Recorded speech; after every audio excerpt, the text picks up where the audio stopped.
All right, what is going on, everybody? Welcome back to another week of SaberSim's DFS office hours. It is Monday, June 19th of 2023 here. Looks like we have a 7-game MLB main slate today. And then looking ahead to the week, we have the Travelers Championship for PGA teeing off early Thursday morning. So it should be a fun week of DFS here. For those of you who are new here, welcome. My name is Andrew. I'm one of the coaches over here at SaberSim. This is a show where we go over how to use the SaberSim app, answer any and all DFS related questions. Questions can come in from support. You can reach us at support@sabersim.com. You can post questions live in the YouTube chat. You can also post questions in the office hours channel in our Discord server. If you're not in our Discord, there is a link in the description below to get joined up. Highly recommend it. As always, a lot of good DFS conversation happening over in the individual sport channels each and every day. Get access to our sim alerts, get access to the rest of the SaberSim team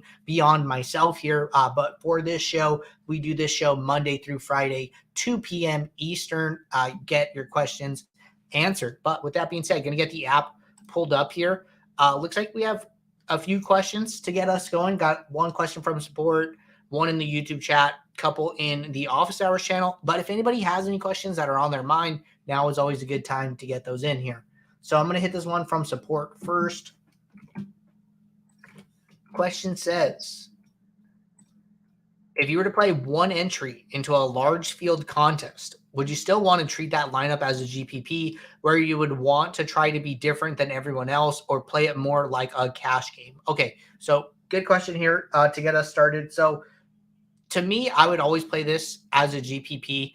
And the reason for that is because if you think about the payout structures for these contests, usually top 20-ish% of the field is getting paid, right? But that top 20th, like that 20th percentile to 15th percentile-ish, they're usually only making about 2x your entry fee, right? So you take this outcome that happens 1 out of 5 times, right? 20% is a 1 in 5 chance of happening, right? Or one out of 5 if you just do 20 divided by 100, right? So the outcome that is going to happen 1/5 of the time, you're only getting 2x your money, right? So optimizing for min caching basically is like kind of the way I read this question, right? Playing like a cashy type of lineup where you're just trying to get into the money. I think that's like always a bad thing to do when playing GPPs. The way that you make money playing DFS and GPPs is having these, top 0.01% outcomes, these top 0.1% outcomes. And that is going to pay for all your entry fees, for a month, sometimes for a season, right? All of your profit and all of your earnings back from your entry fees are going to come from that one time, right? So in back testing that we did when figuring out our DFS profit plan, Eric determined that a player who has a high expectation of winning, like 2 times greater than the average player, still only profits 6 to 8 days in a calendar month if they're playing each and every day, right? So we did this during MLB season last year, and if you're only cashing 6 to 8 times in a month, that means you're losing 22 to 23 days in a calendar month. So don't get discouraged when you guys are losing. But I think that if you're playing GPPs, you always want to be optimizing for like the highest upside lineups that can win your contest. That is why, our Saber scores are built the way they are. So if you were to look at the Saber score formula, it is a 3 variables, sum projection, 99th percentile, and average adjusted ownership. So the sum projection is usually weighted the lowest. The 99th percentile is usually weighted the highest. And then the average adjusted ownership is a negative weight saying, hey, we want to play lineups where the ownership of this lineup as a whole is fairly low, right? So that way we could be different from the field when our players are scoring points. The field lineups we're being differentiated, right? And we could see that formula here now. Some projection weight of 0.3, 99th percentile weight of 0.7, and then a negative 0.6 weight on average adjusted ownership. So that just kind of tells you how important upside and how important being different from the field are in winning GPPs, right? We run contest simulations and back testing to come up with these saber scores to figure out, on average, what variables at what weights lead to the highest ROI of these lineups. So that is how the saber scores come to fruition here. But really good question to get us started today. All right, jumping over to the Office Hours channel and Discord. First question that came in.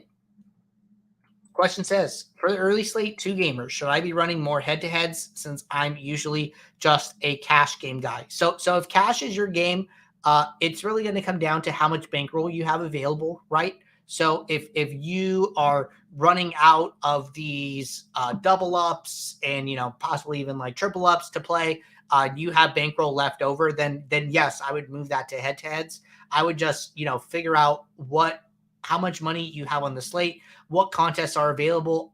If you don't like to play head-to-heads, if you'd rather play like double ups, triple ups, stuff like that, maybe look at, other slates here, right? So take your bankroll for the day and then figure out, okay, if I just play all the double ups and triple ups on the 2 gamer, how much can I get down on the main slate? How much can I get down on the night slate? Does that in total equal the amount of money that I wanted to play, right? So I think this goes for any person, not just like a cash game person, but if you are mostly just playing the main slate on a day-to-day basis, let's say you get to a point where you are playing all of the best contests on the main slate, all the contests under $3 that we tell you guys to play because the Sharks can't play those.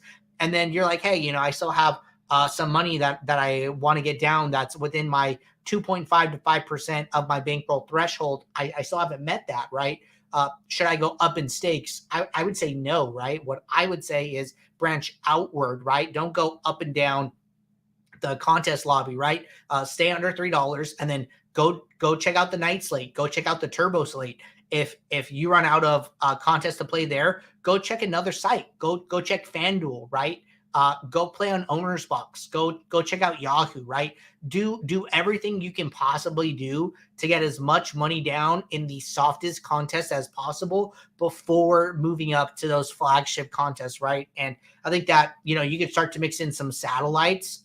You don't have to just play the GPPs, right? So satellites are a way to get access to these higher dollar contests at a discounted rate, right? So maybe I know FanDuel runs like they'll run like a big flagship every once in a while, and they'll do satellite tickets for that contest for a month or 2 ahead of time. So maybe the flagship is $9, 150 max.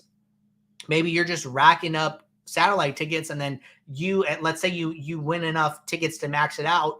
Well, maybe at the end of the day, you only paid $6 per entry fee as opposed to $9, and now you're getting a 1/3 discount on that entry fee, right? And then you're still getting to play the flagship from time to time here. So I think that mixing in satellites is another great way. But I did the math on this for NBA season a couple months back, and I could easily get down like about $1,500 on an individual night just by playing all the showdowns, all the classic slates across all sites in the softest contests as possible here. And that was actually before we introduced Owner's Box here. So with Owner's Box, you can probably get another probably like $200 down there. So I think the opportunities to play the softest contests are out there. You just have to be willing to kind of seek them out here. But really good question. All right. Question from 12 Pack Abs here.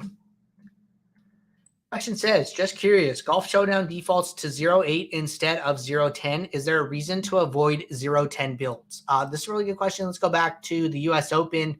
Was a fun tournament here. I was very, very sad that Mito did not make the cut. He bogeyed on 18 and ruined my week, right? I was like in top 10 of the $25 milli, and he did not make the cut, and it basically sunk me. So was very sad there. But getting back to the question here, the reason that the defaults are not 0.10 for golf is because that the fields are usually so big, right? So it depends on what you're playing. I think like in the largest field, we're going to be at 10. But let's say that you're playing 150 max, even 10 to 50K, which is like a fairly regularly sized contest here. Sim diversity comes down to 9. So it really comes down to are you going to need an optimal lineup to win this contest? And the answer is often no for golf, just because these tournaments start out with 150 golfers, right? So the player pool is actually very large. If you compare that to something like MMA, even a 14-fight card, that's only 28 fighters. NASCAR usually only has 40 drivers, right? So maybe tennis is like another close one here, right? They might only have 15 matches on the slate, so that's 30 tennis players here. So having 150 golfers in the field to start makes the player pool so big, increases the amount of lineups and combinations that players can come up with here, that the optimal lineup is usually not achieved. And let's say it is achieved, it usually won't be duplicated very highly at all here, right? So you might see dupes under 10. I don't really ever see anything beyond that here. But one thing that I like to talk about here is that just use the sim diversity slider as like a guide to kind of give you information about the sport. So what SaberSim is saying, like, hey, in my 20 max 10 to 50K, sim diversity is at 8. That's kind of telling me here that, hey, I'm probably not going to need an optimal lineup to win. What sim diversity 8 is doing is simulating the tournament multiple times here, and then using the average score that those players score over a set of tournaments, right? Maybe it's like 10 tournaments or something like that. So we're going to simulate the tournament 10 times. We're going to see how the players scored across those 10 simulations of the tournament. Use that projection to build your lineups, and then we're going to do that for each and every lineup here. So that's really what it comes down to for me here. I think that in NFL Showdown and NBA Showdown and all these contests where the player pool is really small, you're going to need an optimal, but golf, you're not going to need it. So the builder is okay using 9 sim diversity, 8 sim diversity, etc. here. So that is why you see the differences with the sim diversity setting. But very good question. Okay. Next question here. Data for girls. Question says, how can I pair chalk stacks with low owned stacks and / or low owned pitchers here? Okay, and it looks like Marvelous jumped in. I haven't read this, but I'm just going to read this out loud. It said, you first need to see who the chalky stack and the low owned stacks are in your research. Then you can go back to the homepage and select stacks and stack those teams. Okay, so a couple of different options here. Let's jump back to MLB and let's talk about this a little bit, right? So usually the way that I like to figure out who are the chalk stacks is if you go to the team stacks page in MLB, you can sort by projected runs here. So I'm just going to go back to the main slate for today and just waiting for this to load. Usually runs a little slow when I'm streaming, so just a lot of stuff going on. Okay, so if you go to team stacks, we have this projected runs column. You can sort descending here. This will just tell you who the highest implied run total teams are here.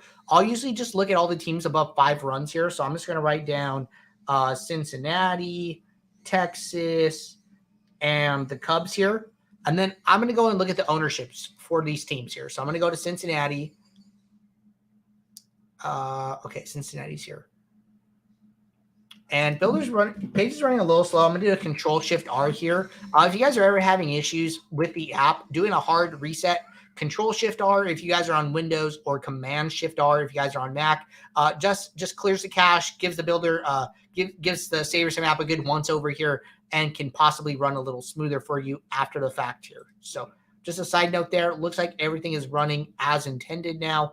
I am going to I like to set this filter just to get rid of some clutter here, get rid of some of these players that probably are not ever going to make it into my lineup anyways here. Or, I could see only the projected hitters, right? If this is off, you get all these players that are not in the lineup. So just kind of get rid of them so they're not in my way. And then I'm going to sort by order here.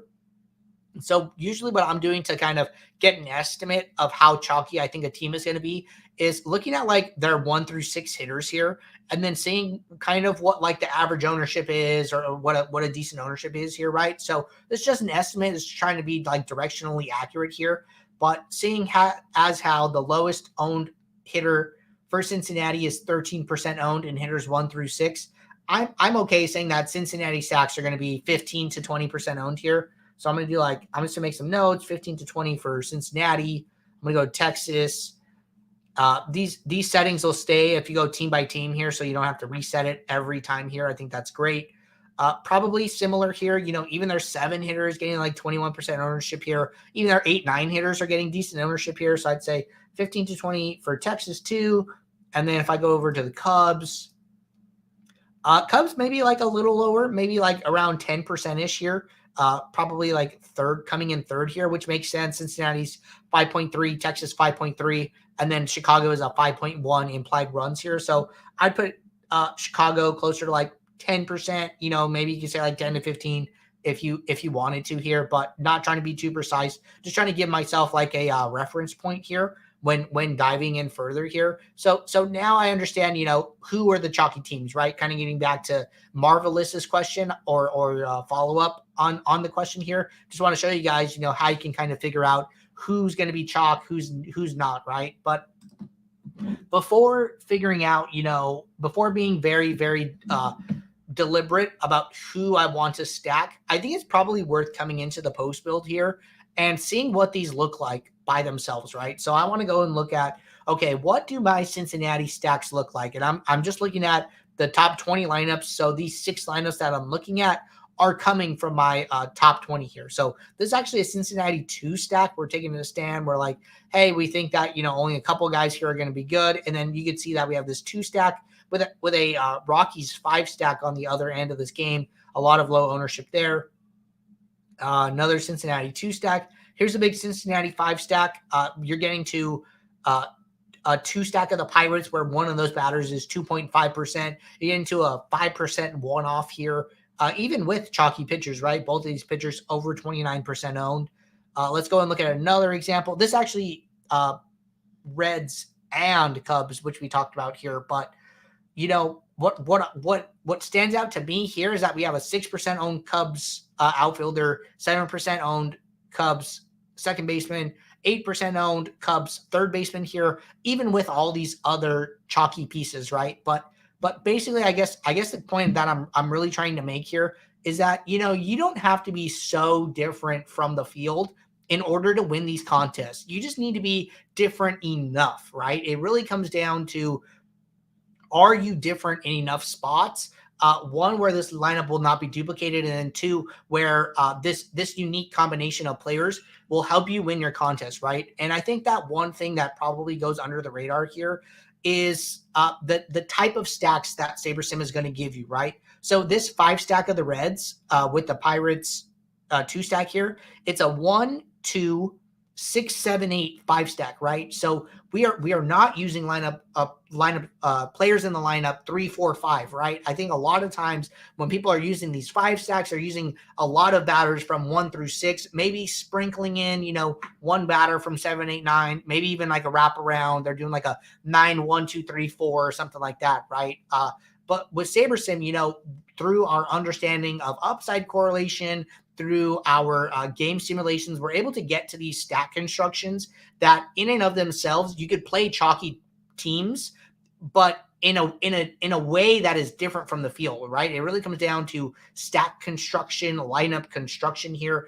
And just that in and of itself can be enough for you to play the chalky team, but still be different from the field and win your contests here, right? So, just be careful. People come in the show like, hey, how do I find, the lowest owned lineup that can win a contest? And my answer to that is, you don't need the lowest owned contest. You just need a lineup.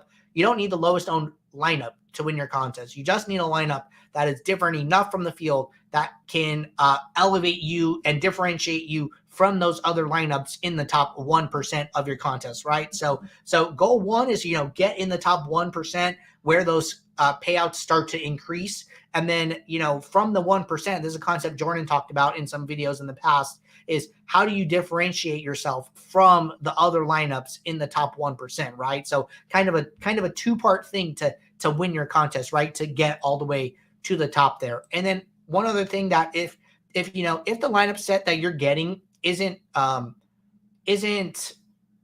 what's the word I'm looking for, is if you deem this too chalky still, if you say, I hear you, but I still want to be more different, one thing that you could do is mess around with increasing or changing your Saber score here. So if you look at the average adjusted ownership negative weight for this MLB large slate, 10K to 50K entrance, it's negative 0.6.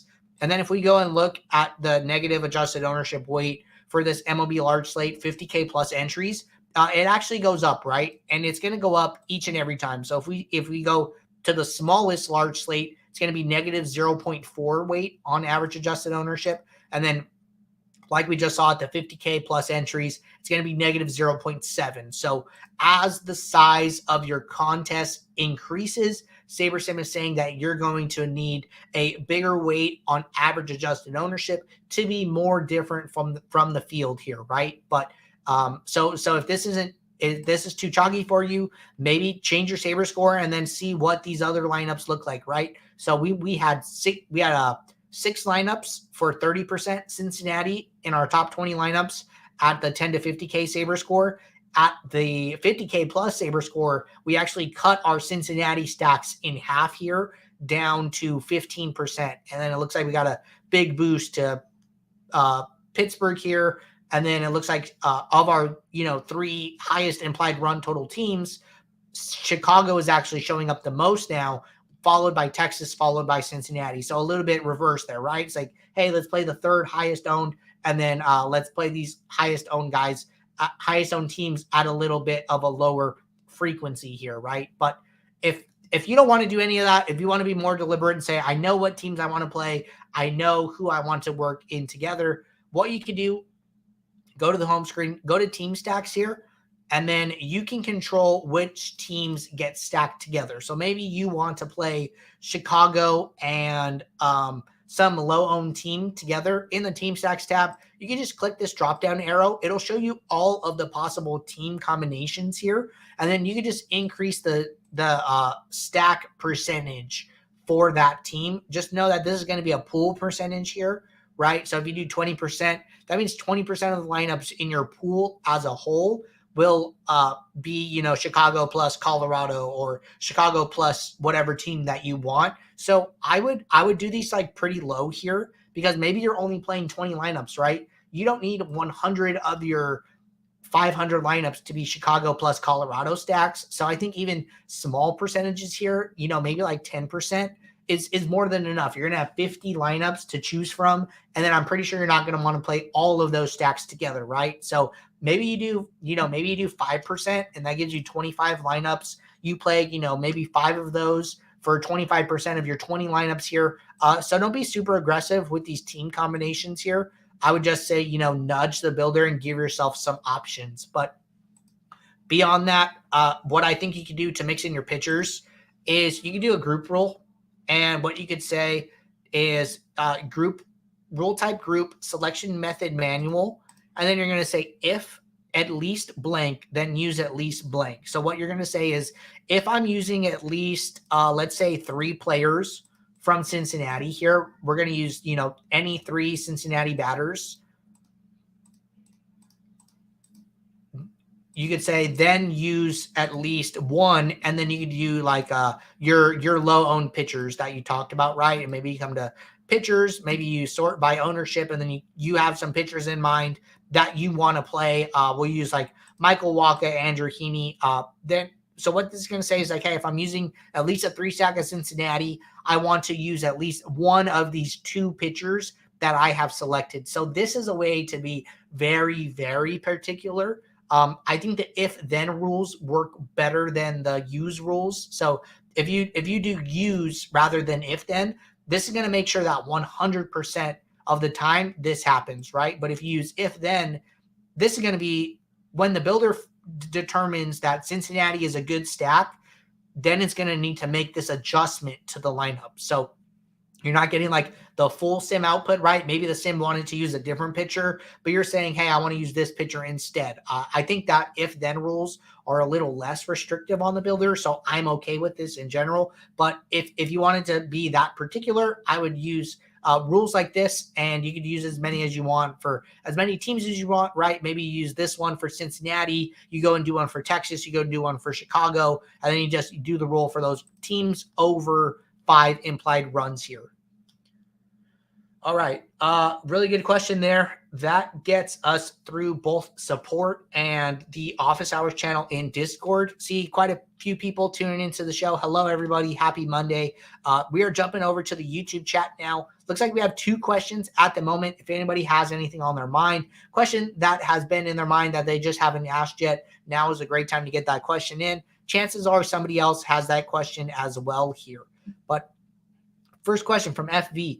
When having to use the quick swap feature because players end up being ruled out post build, is it best to use the same team feature or best available when there are multiple lineups impacted? Is there a way to decide lineup by lineup, or does it have to be the same across the board? I feel that the decision on each is based on stack type. For example, a 5-3 would need to be same team. A 5-2-1, you could use best available if the one player is who is out, but could turn into a 4-3-1, which may not be your desired stack build. Okay, so gonna start from the top down here. Question was, is it best to use the same team feature or best available when there are multiple lineups impacted? So really good question here. I think that for MLB specifically, I'm a huge fan of best from same team, just for reasons that you alluded to here, right? You can maintain those stack types here, right? So if you have a 5-2-1, right, and then you use best from the same team because somebody in your 5 stack is out, you are maintaining that 5 stack, right? So basically, the reason that I say best from the same team is better is because although you might be getting more fantasy points, more average fantasy points in your lineups by using best available, which is what best available does. It sees how much salary you have left, figures out who is the best player that can fit into that spot under that salary restriction and give you the most average fantasy points here. Best from same team maintains all your correlations, right? So baseball is heavy correlation sport, right? You want to maintain those player-to-player correlations within a team. Best from same team allows you to do that. So 1, you get the fantasy points, but 2, you get those that stacking component and get to maintain that at a high level here. So I'm a big fan of best from same team. And then second part was is there a way to decide lineup by lineup, or does it have to be the same across the board? So there's not a way to do lineup by lineup adjustments here. That is possibly something that we could build in the future here, but right now, Quick Swap is intended to be something that is fast, something that allows you to make these swaps and get your lineups in really quickly here. I think that if you want to have a more hands-on approach about the lineups that you're seeing, what I would do is I would use the late swap feature, but what I would do instead, so if you come into your build settings, once the slate starts, late swap is going to be activated automatically here. In your CSV, when you get to this contest part, you can turn on this only swap lineups containing out players. So let's say that you turn this on. Let's say that you have 150 lineups, but 7 of those lineups only have out players. So you don't want to mess with the other 143 lineups, right? You only want to mess with the 7.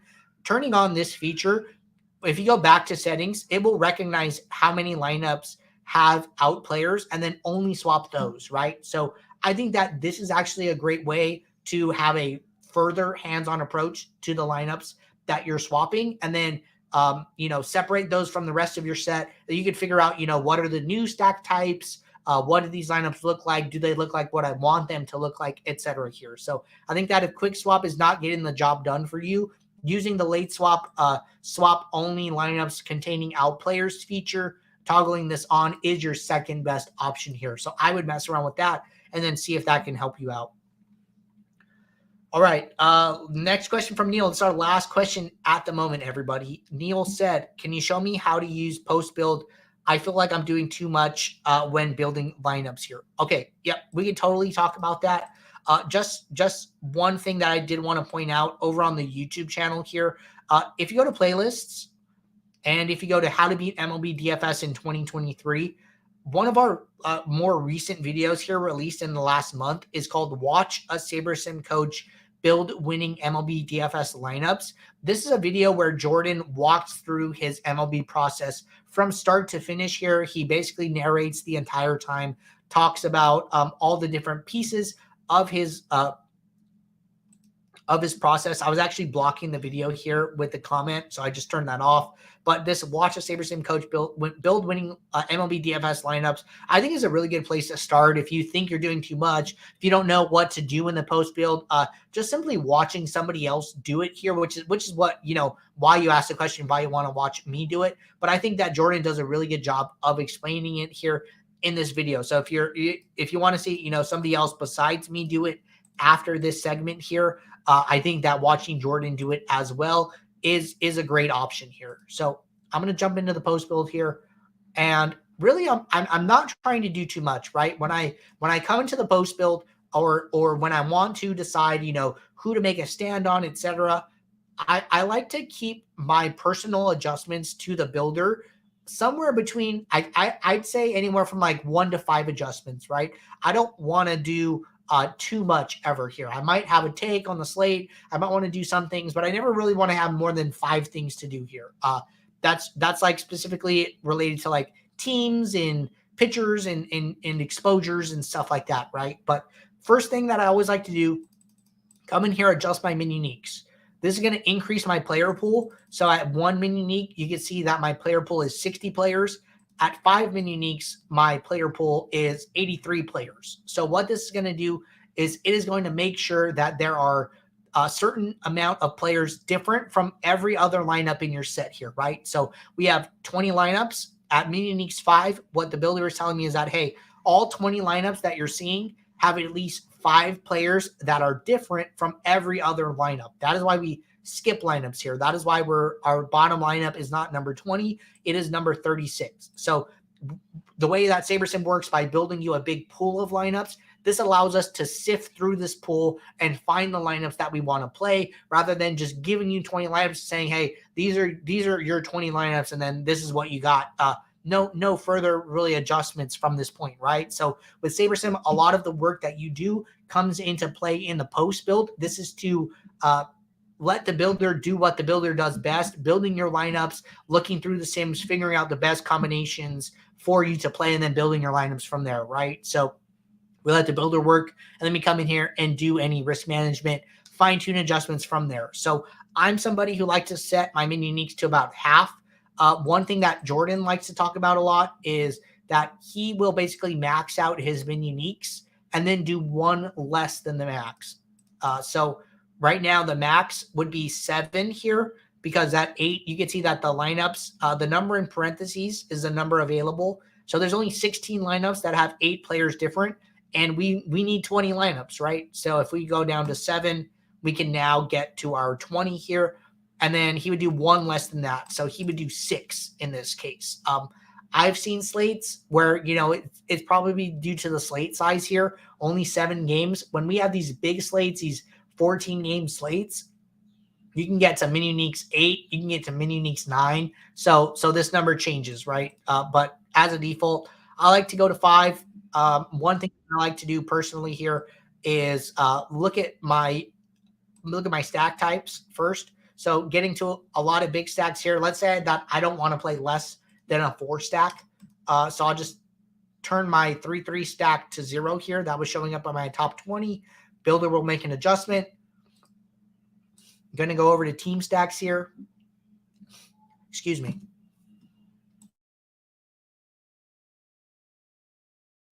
Sorry, I had to cough. So I'm on my team stacks tab now. So I'm looking at all of the teams that I'm playing here. Let's say that I don't want to play anybody more than 35% of a team stack, right? So I'm going to turn Colorado down to 35, going to turn Pittsburgh down to 35. These aren't stands. These are just generalities where I'm saying that I want to be more spread out, right? Min uniques can do that for you as well here, but I'm just showing you some options for risk management. None of these things that I'm doing so far are to take a specific stand in one direction or another. I'm simply doing risk management. And then from that point, maybe I'm okay playing a team at 35% here, but maybe I don't want any individual batter in that stack at 35%. So I don't actually know if Diaz or McMahon, are used in all 35% of those Colorado lineups, but let's just assume they are. What I'm trying to tell the builder is, hey, figure out a different way to stack Colorado at 35%. So what I'm saying is I'm telling the builder, hey, you can have Colorado in 35% of my lineups, but I do not want Diaz in all of those lineups. So figure out a way to play these guys, play this team, but not play these players at such a high rate. So now all of my individual batters are down to 25% or less. Colorado is still at 30%. So when I gave the builder that restriction, it said, okay, maybe we'll play Colorado at 30% instead of 35, but that's still 5% more than any of these individual batters that I chose here. So you're just kind of trying to put a little pressure on the builder, make some tough decisions. Then I come over here to my pitchers. So I like to go through teams, batters, pitchers, and then see if I'm okay with these exposures that I'm getting here. So I'm much more open to higher exposure to pitchers here.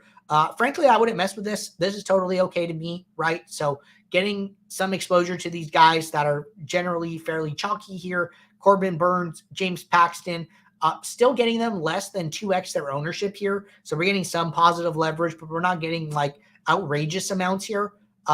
Somebody that stands out a little bit to me is Osvaldo Bido here. Frankly, I don't even know who this is. So I might do some research into him, maybe pull up his game logs on Baseball Reference, see what he's all about. One thing that isn't super concerning to me is that, his ownership is at about 6%, but his pool exposure is about 15%. So that tells me across all of the lineups that we built, generally we like this player. So to have him in 25% of my 20 lineups, I'm okay with that here. But this is just one spot where I might try to do some additional research here and just make sure that I'm okay agreeing with the builder here, right? So he's low salary, has fairly decent projection here. I just want to make sure I'm okay with that overall. So just some thoughts there. And then after that, I started with mini uniques. I went to stack types, went to team stacks, went to players. We talk about this right to left approach. Reason being is that the things that you can do further on the right are more general. And then the things that you can do on the left with players are very, very specific, right? So we talk about like this wide view approach and then slowly shrinking down, getting into the nitty gritty of these lineups, right? So mini uniques, stack types, team stacks, players, right? That's kind of how we look at it. So we want to start from this bigger lens. So now that I've gone through all those steps, I just one last time want to check my stack types, make sure that anything I did in the team stacks and players tabs are not going to lead to me getting some stack types that I do not want. And then from there, I'm done, right? I don't have anything else to do. I would go into fill entries, and then I would fill, if I had two lineups, I would use unique rank probably, and then fill these lineups and then submit them to DraftKings or whatever site I'm playing on, right? So I think that's like the best version to do here for editing your lineups, doing risk management in the post build. The only thing that I didn't cover is like, say you wanted to take a stand on a team here. Say that, we like Boston maybe showing up in 20% of our stack pool exposure here. Maybe we want to play a little more of them. Maybe we want to play like 25%. So I can just increase the Boston stacks here. After this step, the only other thing I like to check is the builder has an easy way out of getting to 25% Boston by putting them in the two stack slot. So I want to go into my two stacks, make sure I'm not getting, all 25% Boston in my two stacks, because let's say I thought Boston was going to do good. Let's say they end up doing good, but then I have all these two stacks of Boston where I didn't capitalize on them as a whole, as a team, right? So make sure that the builder is not getting an easy way out here. It doesn't appear that's the case. 0, 2 stacks of Boston, 10%, 3 stacks, and then 15% 5 stacks, right? So we're getting to a lot of big Boston stacks here, which is what I was hoping for, right? So if you want to take a stand, I think that this is one way to take a stand here. And then I'm just going to jump back to my batters, make sure that I'm not getting any individual Boston batter at a super high rate, which I am not, right? Yoshida shows up the most here, but not in every single stack. So that's one way to look at this here. But aside from that, I'm basically done, right? So those are all the things that I'm doing in my individual process here, post build. So hope that helps you out. Comment from FV said, thank you for the detailed response. Yeah, man, happy to help out. Just want to, show you guys things that you guys might not be aware of, or give you guys some thoughts on different ways to use the app here. PD Plays said, what do you set your correlation and sim diversity to? Honestly, I just set it to the defaults. So I will usually, if I'm playing a group of contests, I will pick out the contest. Okay, hold on, one step back from there. So if you're following our recommended contest selection framework, which is our DFS profit plan, you can find that over on the YouTube channel. So if you're on our YouTube channel and you're on the homepage here, under this new here, start here first, the 17-minute video says start winning more with our DFS profit plan. This is our contest selection framework that we suggest to all of our users here. If you're doing that and following those guidelines, you're going to do 2 builds. You're going to do single entry and 3 max build, and then you're going to do a 20 max and 150 max build for 2 separate builds. From those sets, what I would do is I would pick the contest that matters the most to you, and then set your build settings to whatever that is. So you might be playing a range of 20 max and 150 max contests, right? But maybe the highest price to first is a 20 max, and the settings are 1K to 10K entrance, right? So I would come in here and set my settings to whatever that is, and then basically optimize for that contest, and then be okay with my settings not being optimal for some of the other smaller dollar contests that I have, right? So that's one way to think about it. Another way to think about it, which I've seen people do, is, or even I've suggested, is take the highest settings that you can have here. So, my 20 max 1 to 10K was 9.7, and then my 150 max 10 to 50K is 9.9 for correlation and sim diversity. Having higher settings is never going to hurt you, right? So the way I like to think about this is, if I have a 150 max contest, a lineup that might get 5th in the 150 max can probably take 1st in one of my single entry contests, right? So optimizing for a contest with higher slider settings is okay as well. So those are like 2 approaches that I would consider here when trying to figure out what you should set your settings to. All right. Jumping back to the office hours channel, looks like this is our last question at the moment from Scion Gaines here. So this question says, how can you create lineups around a core group? Is it by creating a rule or group? So good question. And yes, you are on the right track here. So let's say that you have a core group of players that you want to use. What I suggest is making this group actually bigger than the number you set it to. So let's say you have a group of 10 players that you want to use.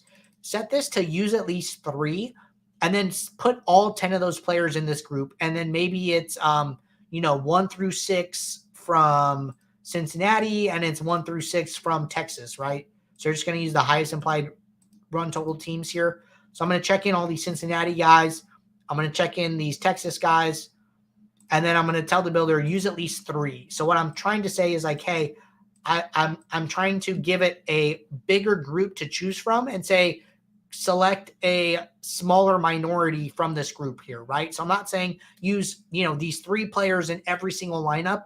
I'm saying pick from this bigger coalition here, right? And that tells the builder, gives it 1, a little more flexibility, but 2, still gets to use your core and let the builder decide which players from that core you should use most often here. So that is the way that I like to approach that. All right. Looks like we are all caught up with questions at the moment here. While I wait for any last questions to come in here, just want to let you guys know, if you guys are not playing over on OwnersBox, you guys should be, right? We started a partnership with OwnersBox, a smaller DFS site, at the beginning of the MLB season, being the first major optimizer to support them here. We've been really happy with the partnership so far. A lot of the contests on OwnersBox tend to overlay a lot. You can find full overlay where they are paying you to play the contest. Your $5 entry might be worth $6 by the time the contest starts. Secondly, the contest might have no rake or reduced rake here. So on DraftKings, when your contests are filling, the site is taking 15% from the prize pool.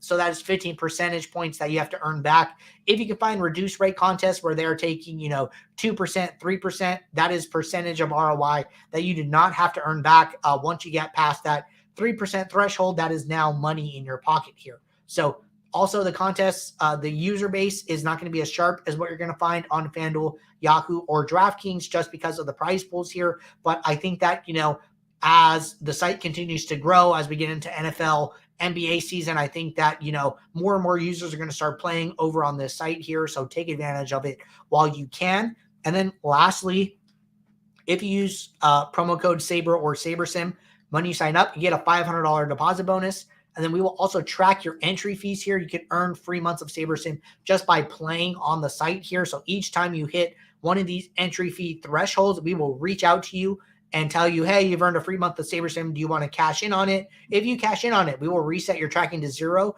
and there is no limit on the amount of credit that you can earn here. So take advantage of this promotion while it lasts. But with that being said, great show today, everybody. Appreciate everybody tuning in. Appreciate the questions. We'll be right back here tomorrow, Tuesday, for our next show, 2 p.m. Eastern. Until then, take care. Good luck in your contests. I will see you all. Thanks. Bye.